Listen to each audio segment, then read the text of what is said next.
مات الاسكندر. العمال لسه بيلموا شنطهم عشان يروحوا لعيالهم، جه بطليموس. تعمل ايه يا بطبط؟ تعمل ايه يا بطبط؟ لقيتها هعمل اول مجمع للابحاث العلميه في العالم، اجتماع للعمال حالا. يا دي النيله السوداء على دماغنا، انا هعمل اكبر مكتبه في العالم. الله يخرب بيت العمال وسنين العمال. طب ربنا يوفقه ويوسعها عليه. هو ايه اللي ربنا يوسعها عليه؟ وانا عامل اجتماع بامي، نعمل ايه؟ عايز ايه؟ العمال دي مالها يا حراس؟ قدموا المشيئه بس يا شباب، احنا نرمي الاساسات ونشوف باقي الكلام على ايه. فالعمال ظبطوا الكلام وقالوا له فين الكتب يا بطبط؟ بنى مكتبه اسكندريه اللي بقى فيها 700,000 مخطوطه برديه. جم منين دول؟ التجار وهم بيتبادلوا الزيت والسكر مع العالم كانوا بيتبادلوا الكتب والمعارف كاجوال كده. اهميه مكتبه اسكندريه وقتها مش في كميه الكتب الموجوده فيها، اهميتها كانت ان العلم والمعرفه بقوا متاحين لكل الناس، مش لرجال الدين بس في اماكن العبادات. تاني حاجه ان العلم والمعرفه دول كانوا ببلاش، وده كان حدث وقتها. عيله بطليموس كان عندهم خوف وهوس من انهم ما يكونوش في نفس عظمه الاسكندر، علشان كده طول الوقت كانوا عايزين يسيبوا بصمه تفيد العالم وتشاور عليهم. بطليموس الاول قال انا عايز حاجه تزغلل عينين العالم، زغلل زغلله نور اناره مناره الاسكندريه. وكان وقتها اطول حاجه في العالم هرم خوفو. تخافوش. وقال لهم شايفين هرم خوفو ده؟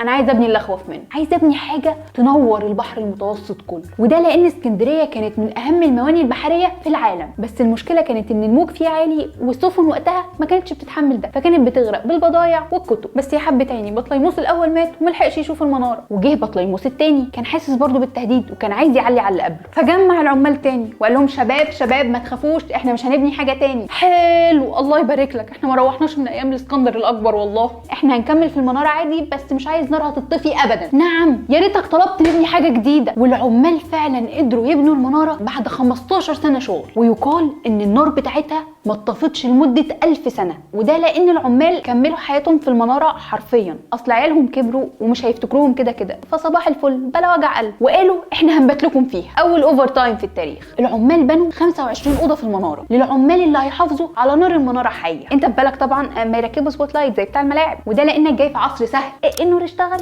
النور اتطفى. هناك كانوا محتاجين خشب، والخشب بيطلع لقمه المناره ونولعه، وبعد ما نولعه نحافظ عليه بالزيت، وعلى الله الخشب يخلص ولا حد ينام في الشفت بتاعه. وبفضل العمال والمناره ملايين السفن بقت تمشي في البحر المتوسط بامان. المناره ما استحملتش وانهارت واتبنى مكانها قلعه عثمانيه، ويقال بقى ان هم استخدموا الحجاره اللي باقيه من المناره علشان يبنوا القلعه. البطل ما راحوا يقابلوا وجه كريم وجه مكانهم العثمانيين، واول حاجه عملوها جمعوا العمال تاني. يا دين امي